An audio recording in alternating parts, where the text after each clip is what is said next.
ये कहानी है भगवान शंकर और एक किसान की।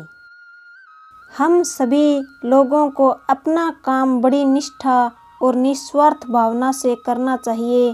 गीता में भी भगवान श्री कृष्ण ने कहा है कि कर्म करो लेकिन फल की चिंता मत करो, क्योंकि कर्म करना ही व्यक्ति के अधिकार में है, उसका फल नहीं।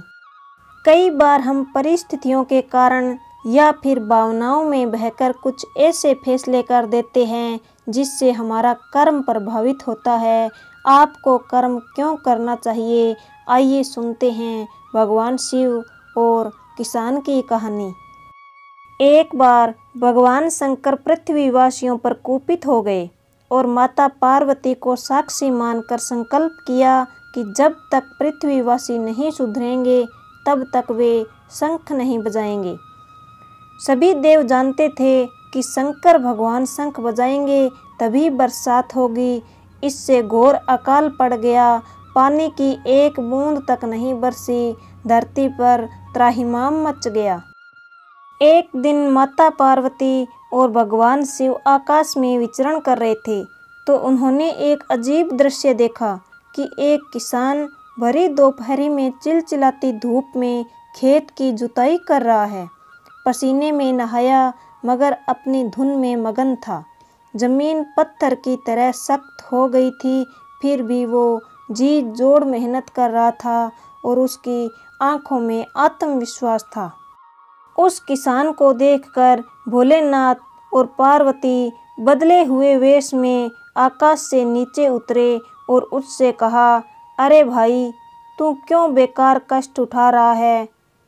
सूखी बंजर धरती में केवल पसीना बहाने से ही खेती नहीं होती।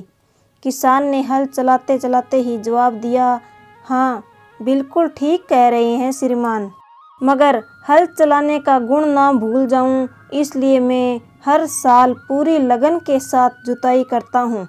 जुताई करना भूल गया तो केवल वर्षा से खेती हो सकेगी क्या? मेहनत का अपना ही परम आनंद है। मैं लोभ के लिए खेती नहीं करता।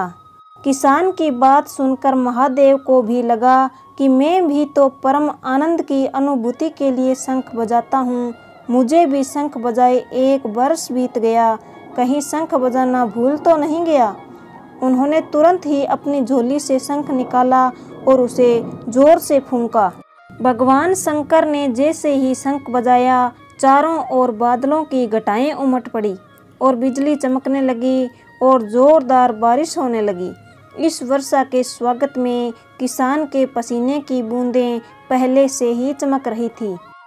इस कहानी से हमें ये सीख मिलती है कि हमारा जो काम है उसे हमें पूरी निष्ठा और बिना किसी लालच के करना चाहिए। इसी में परम सुख है।